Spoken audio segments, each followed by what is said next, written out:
Hello everyone, my name is Clutch, and welcome to Lucifer Mechanics Garage of drag, speed, and styrene customs fabrication.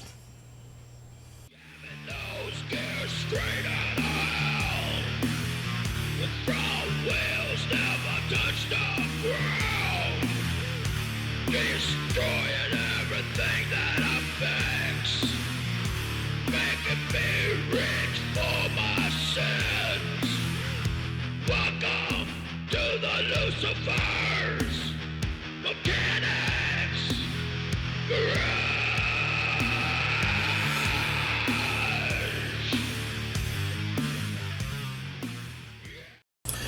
How's it going, everyone? This is Clutch coming at you with another edition of Lucifer Mechanics Garage. Today we're going to get started back on the 61 Dodge Dart wagon, putting the interior in it. But we are going to switch things up a little bit. If you go back and look in the other videos, you'll see that I was going to put aluminum interior in this, which I usually like to do. But it's not really fair to beginners or some people to show you how to do this how to and using aluminum and the products that it was going to take to put it together. The reason being is just because the toxicity part of it, and I wouldn't suggest nobody to use that, and I wouldn't want to put nobody's health at risk by using them kind of materials. But if you still feel like you do, I'm still going to do aluminum interior.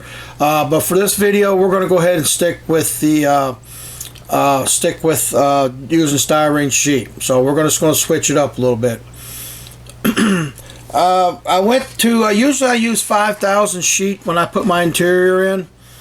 But I got to looking through my stockpile and realized that I only had a few small pieces left of 5 and 10,000s evergreen styrene sheet.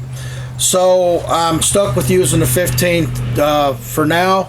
I got to go in tonight, come up with some inventory, do some inventory on my plastic and tubing and metals and stuff that I need to order. So we'll be doing that tonight. But for now, I think that we can get away with using this 15,000s. 15,000s is still it's still pretty thin. It's easy to bend, it's easy to form. It acts really well with heat, so we can get by with using this. But normally here in the shop, we try to stay in scale with what we do. When we come to building scale models, is because a lot of times you use the wrong tubing for roll bars or the wrong sheeting for different things, and then when you get to looking at it, it really looks out of scale, especially when you start adding primer and paint to it. And that could really kill a build. But we all understand at the same time, though, that sometimes staying at scale is kind of impossible, just because of the durability of it, and just for the real, that sometimes some things are so small that that it's not possible to really pull off unless you really want to get into the nitty gritty of wearing watch builder's glasses and stuff like that. But we don't try to get that too extreme here. Sometimes we do in the shop, but we try to stay away from that, because our eyesights are getting bad. So, but yeah, we're gonna switch it up and go with this, and go ahead and use the 15,000s. Okay. Another thing I would like to get to is while I was down at Whitewater Show, down there, that one that Chip and them put together, really nice show. Is while I was there was a lot of veteran YouTubers there, and I asked them to critique me on my videos and how to make them better, because I always like being critiqued on all my work, because that's how we become better in what we do. So I got some good feedback and some good information, and we're going to try it.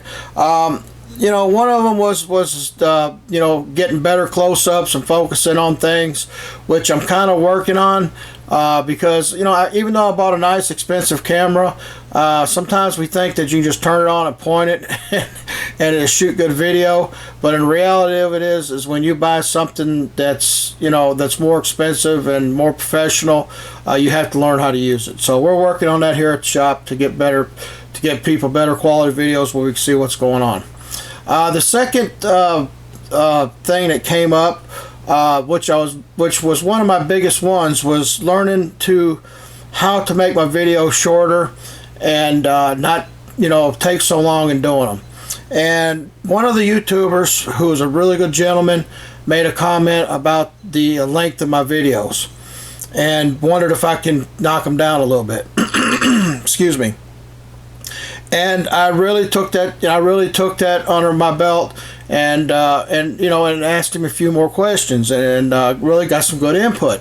And so we're going to try today, start with this video, and you know, and in the future, and I'd like to get some feedback of what you guys think about it, as far as like leaving things in and the length and stuff like that. So if you could please let me know, because sometimes it comes a pain in the butt to you know, to do a how-to, and you got to cut the camera off, or you got to go in and edit it you know, it takes a long time to edit these videos, especially when you do really long ones.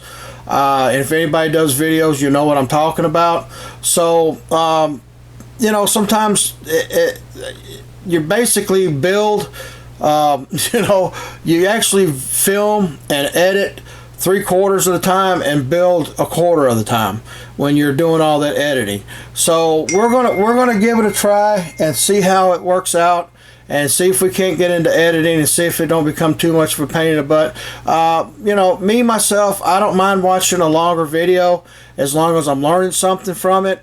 But a lot of people get turned off by that. You know, it's like they like 4 or 5 minute long videos, and we're going to have some short how-to videos here at the shop. You know, so but give me some input on it. Let me know how the next few videos turn out with me I'm basically be turning the camera on and off in between things. So just let me know how it goes. So anyway, let's get in here and grab some torches and some chisels and hammers, and let's get to work. Let's build us some interior. Alright everyone, as you can see in here, I went in here and took the template out that I had, that I made for the that I was using for the aluminum. I'm going to do the aluminum. Basically, I'm going to be using this template, and you know, and its cutoffs and the templates that I made for it, for the plastic. Okay, except we're going to go about a different way of, like, actually, you know, we're going to drill through and do the rivets and everything like how we was going to do before, except this time it's just going to be styrene, and it's going to be easier to work with, besides, you know, using, you know, some kind of chemicals to weld aluminum or a bonding agent. As you can see here, I went in here and laid this out.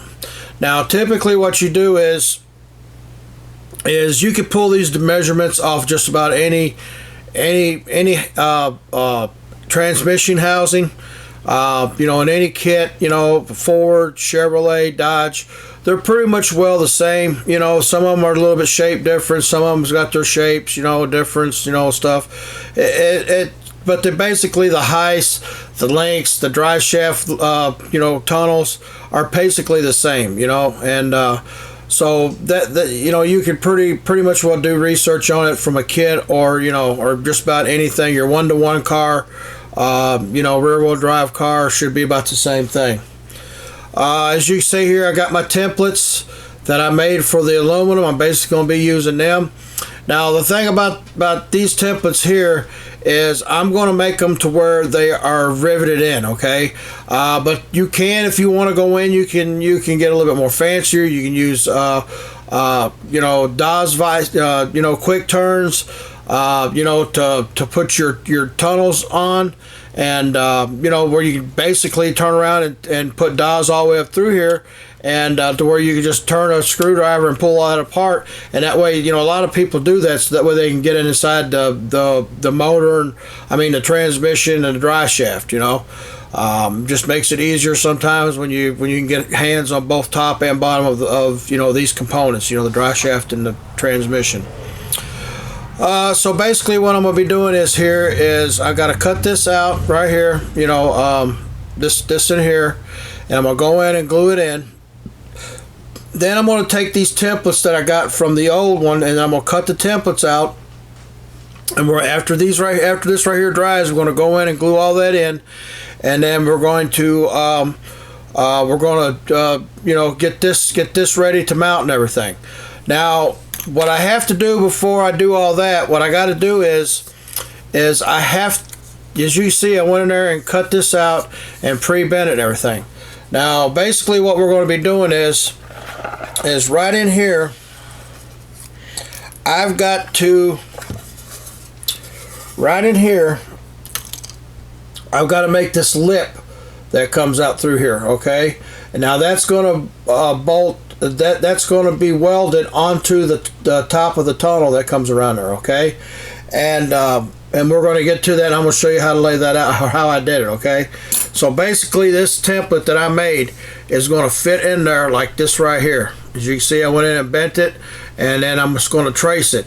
Now, a lot of times I tell you to measure everything that you're doing, but sometimes in the hobby or being a fabrication specialist, stuff like that, you have to do traces and stuff, to make templates for certain bends, certain things that you've done, and there's nothing wrong with that. There's no law in fabrication that says that you can't do that.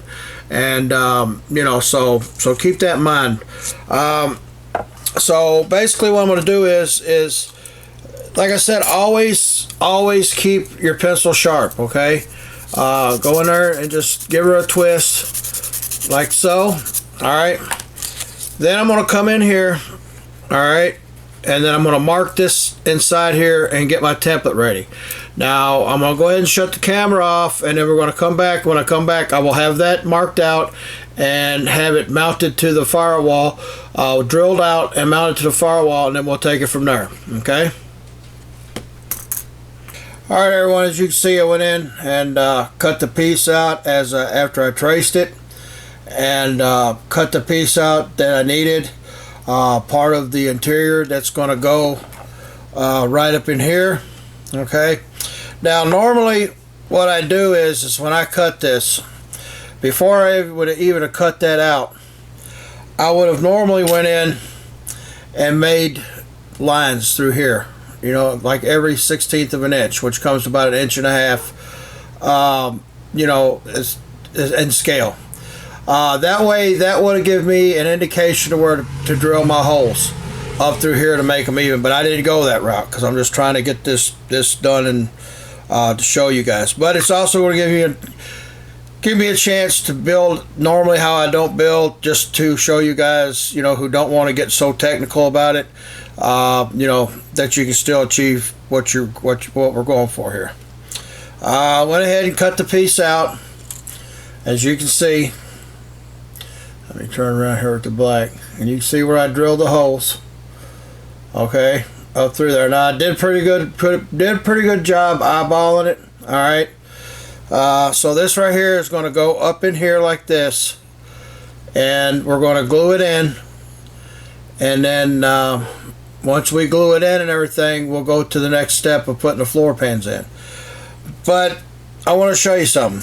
Now this right here, kind of, since I'm somewhat of a perfectionist, and I hate to say that, just because of the field I was in, fabrication, but if you can see right here, see the black line, which is one side of the floor pan, and then here on the other side. Do you see the difference of material that is on one side and the other side? Now, normally to prevent that, what I would do is I would take my protractor, and I would lay all that out, so that way both sides would come out even. Now, the reason I get that deep into it is because even though we're going to be able to pull this off with what we have here, usually you run into problems because of fitting problems of, like, you cut one side and put it on, and you go to put on the other side, and there's going to be a difference of material. Then you got to add, subtract, or cut, and it just becomes a hassle. You're better off just taking your time and laying it out all right. But we're just going to do this one like we're doing it now, and make headway. And then the next one that we do, we're going to get into it, and I'm going to show you how to lay that out and make everything perfect. And plus, for the tunnel, where this is going to be welded to the tunnel, and it's going to be bolted inside of here. Okay, so let me get in here and glue all that in, and then we'll go to the next step. Okay. All right, everyone. We went in and took our template. This template here that we made for the top tunnel. We did this in the last video. I showed you how I laid it out and everything to make the top for the top tunnel. It's going to go around here. As you see, I went in there and took blue marker and marked my bracket that we're going to be gluing to. The reason I did this is that so we can get a pretty good precise glue spot where we glue it in, because since we went in and drilled the holes and everything, we want to make sure that we don't cover up none of the holes or anything that we're going to be gluing to. Okay. Now I went in and pre-cut that tunnel, this for this layout right here, and I'm going to show you. Now I'm sure a lot of you guys have used heat to work with metal, and to work with plastic. So that the same persists with manipulating plastic. Okay, so we're going to go in here. We're going to go in here and heat this up and get it to where she stays formed, so that way we have something easy to work with instead of trying to find a straight piece of plastic. Okay.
Alright.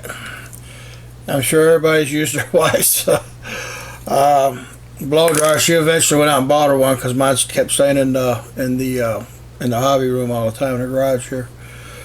So yeah, see how I did that? And then when you take this off, see this right here, it's stuck. And there you go. You got something that you can actually work with. If you need to bend it out or bend it around or whatever, you can still do it. Okay. So we're going to go in here and fit this up. Okay. Get her where she's fit in there and everything, and then we're going to lay out these edges for these templates. These templates right here. Okay. Which are going to run along through this way. All right, and they're probably going to come out and then end about right here, and then we're going to put in our tunnel. Okay, and that's going to be the next step. All right, everyone. As you can see, we finally got the top of the tunnel done. We got the sides on, as you can see. We went there and did that. We attached everything to the to our piece that goes around here, like so. We're going to have rivets bolted through. All right. Now what we're going to do is we are going to put this piece on right here, this other top of the tunnel, which is only going to come to about right here. Okay. Now how we're going to achieve that curve and get that radius in there is we got a piece of plastic already cut. Okay. Now, if you guys got any old brushes like this, you know, I've had a bunch, you know, that's gone bad, you know, or lost their, their tip and everything. What I usually do is just pull the end off, and you could use these for dowels. I mean, you only need one or two. You ain't got to collect them all. But as you can see, it's got the taper on it, and then also it's got, you know, a good dowel to wrap around or to, you know, do wire with, or whatever your plans are. So what we're going to do here is we're going to basically do like we did this top tunnel. Is we're going to go in here and wrap it around like so, make sure it's sitting flat, and then we're going to take a pair of clamps, put it right there, make sure it's just flat. Alright, and then I'll come in here on this side and clamp her down there like so. Alright, then we're going to pull out our old trusty hair dryer and do like we did last time. Okay, I know this is loud. For some reason I just feel like I got to show you doing this, you know, I don't know why, but if you notice, I'm putting it up against my hand here till I feel the heat come out, then I know how far to keep it away without melting or messing anything up.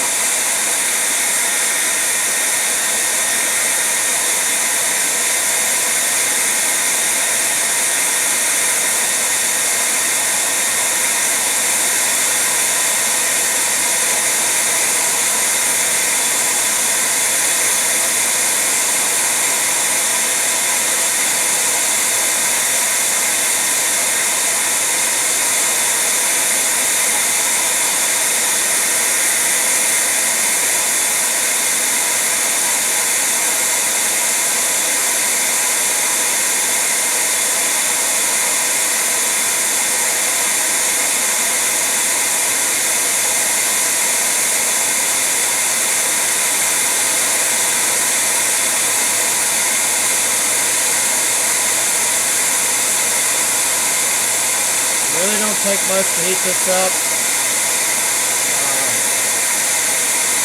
You don't want to get it so hot where you distort it. Okay. That should be good right there. Alright, let's maybe to get warm.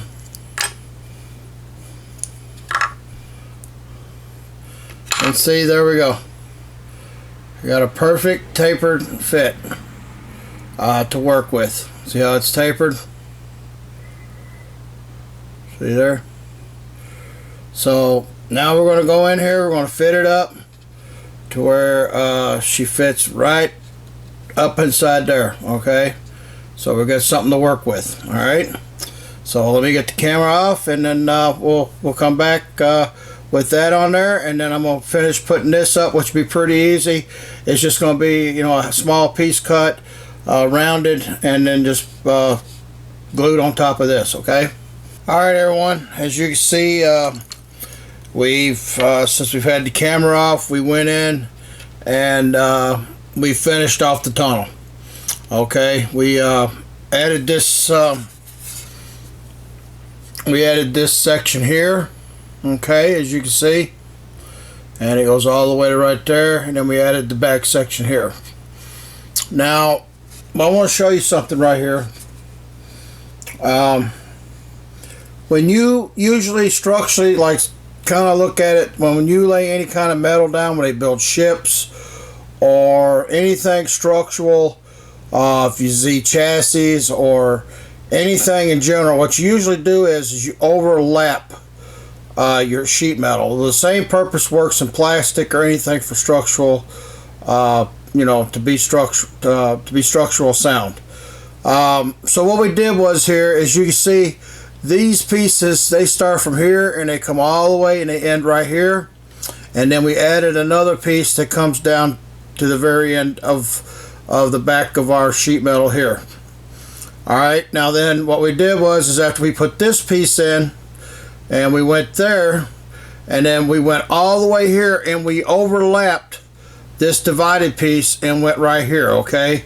Now you would see this in a natural setting of like anybody who was structurally doing sheet metal or anything, because that is where your structure comes in, okay? Because when you overlap your material like that, just as you're laying sheetrock, or doing metal building ships or anything like that, that's where your structural sound comes at. So not only does it really work structurally, but it gives it that look of like people really know what they're doing when they're building the interior. So we added the back section, and then we left it short right here, because when we start on this back part right here, that way we'll have something to overlap right here to come on out. Now this is where we're going to end this video, and then we're going to start working on this back piece, and then it's probably going to stop here, then it's going to work its way up, and then we got to run some 1/16 angle iron across here, and then we still got to do the wheel wells and then add it back here and everything. So that's going to be probably in the next video. Well, it will be in the next video. So but there you go. We got this section done. Probably but what we're going to do is still what we need to do is we need to go in here and put the lip. We need to put a lip that's going to come around here and then go around here, that's going to attach to this, which is basically going to be riveted in, okay? We're going to make it to where it looks like all you got to do is pop these rivets out and this whole piece will lift off if we wanted to, okay?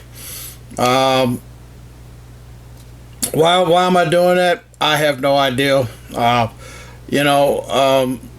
just kind of want to make it look like if it ever had to come apart or anything, instead of cutting it all apart, all you have to do is just take a drill, bam, bam, bam, bam, bam, drill the rivets out, and then you can take that piece apart, repair what you got to do if you have to, and then just go in there, put it back in place, and then just replace your rivets and put it together. That's the way a lot of people do it. A lot of people would have went in there and welded this in. It's many ways of doing this. Just let your imagination run wild. That's all that I'm giving you. I'm just giving you a base of something to work off of, okay? And the same thing is going to go in here, just like I did I showed you my weld how-to. When we get into here and everything, that's where I'm going to apply my Tamiya putty. We're going to roll it up and make the welds and everything, and make it look like it was structurally welded with a TIG welder, like somebody went in there and did a real nice job TIG welding it. So does this need to be done? No. Could I have taken a 330 chassis or something like that and cut it up in a million pieces and made it fit this Dodge body? Yes, probably could have. But to me, this is model building, and I don't expect everybody in the world, whoever watches this video, to do this. To me, I love doing this, because to me this is part of building the model. Even though I've got 330, I've got a chassis right here that I could have used easily. You know what I'm saying? I could have easily used that, cut it up, reshaped it and everything, and I've been done. And it'd probably been smarter, to be honest with you. So, but like I said before, to me, this is building a model to me. It's not for everybody, and I don't expect everybody to do this, because you go to a show, there's only about, I'd say out of 100 people at the show, there will only be 5 people there that will totally notice or ask you about the interior of the car, if you if you built it or even interested in it. But you know, that is what it is. So, but if anything, this can help you guys to get out of the box, to help you fabricate, you know, whatever you got to do. So, you know, it is what it is. But to me, this is model building to me. So you know, you can use this in other ways. So I hope you keep following and finish this up, and we can get something done. Now, this ain't gonna be the only time. Just about every build that I do, I'm gonna record it, and so that way you guys can keep getting ideas of how I do things and so on. So until next time, people, thanks for watching. Thanks for all my subscribers for subscribing. Love your families. Love your friends like they're your family. Love your pets mostly. And remember, build smart, build efficient. See you later, everyone. Bye.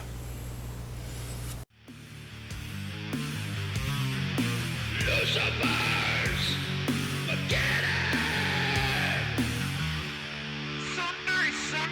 Sunday! Everybody gather around the strip for once-in-a-lifetime drag. We have a very special race for you tonight, ladies and gentlemen. We have Lucifer driving his full nitro funny car Camaro, ready to shred tires in competition at hellish speeds.